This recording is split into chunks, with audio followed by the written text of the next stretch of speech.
नमस्कार विद्यार्थी मित्रांनो, या सेशनमध्ये आपण स्वॉट ॲनालिसिस बघणार आहोत. स्वॉट analysis is the simple method use to study a situation, organisation, project or person by identifying its strength, weakness, opportunity and threat before making decision.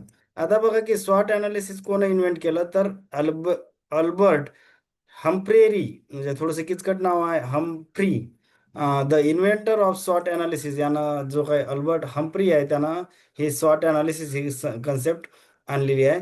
तर आता बघा याच्यामध्ये आपल्याला म्हणजे महत्त्वाचं काय आहे इकडे बघू आता. स्वॉट स्टँड फॉर म्हणजे काय, स्ट्रेंथ असेल, विकनेस, अपॉर्च्युनिटी आणि थ्रेट.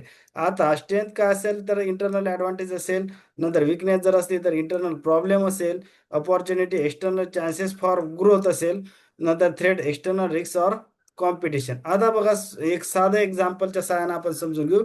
फॉर स्मॉल बिझनेस स्वॉट ॲनालिसिस काय असेल, स्ट्रेंथ काय असतील तर गुड प्रोडक्ट क्वालिटी ही स्ट्रेंथ असेल, गुड रिलेशनशिप विथ कस्टमर, नंतर कन्व्हिनियंट लोकेशन, लोकेशन सुद्धा व्यवस्थित जर असणं ती सुद्धा एक स्ट्रेंथच असते. स्ट्रॉंग R&D म्हणजे रिसर्च अँड डेव्हलपमेंट डिपार्टमेंट हे जर चांगलं असेल तर ती सुद्धा स्ट्रेंथ आहे.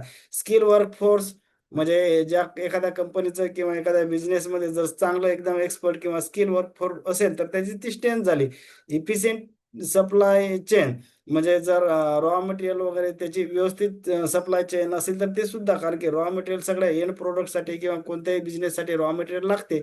मग इफिशियंट सप्लाय चेन म्हणजे काय की टाईमवर जर रॉ मटेरियल प्रोडक्ट होणे किंवा टाईमवर रॉ मटेरियल सप्लाय होणे तर त्याला आपण इफिशियंट सप्लाय चेन म्हणतो, म्हणजे हे सुद्धा स्ट्रेंथ असतील. नंतर विकनेस काय असतील, लिमिटेड कॅपिटल, जर पैसेच कमी असतील तर ते विकनेस झाले. स्मॉल नंबर ऑफ एम्प्लॉईज जर म्हणजे गरजेपेक्षा जर कमी जर तिथं स्टाफ असेल तर ती विकनेस झाली. लिमिटेड मार्केटिंग, नंतर अनस्किल लेबर, अनस्किल वर्कफोर्स, जर अनस्किल वर्कफोर्स असेल, कमी संख्येनं असेल एम्प्लॉई तर ती विकनेस झाल्या सगळ्यात.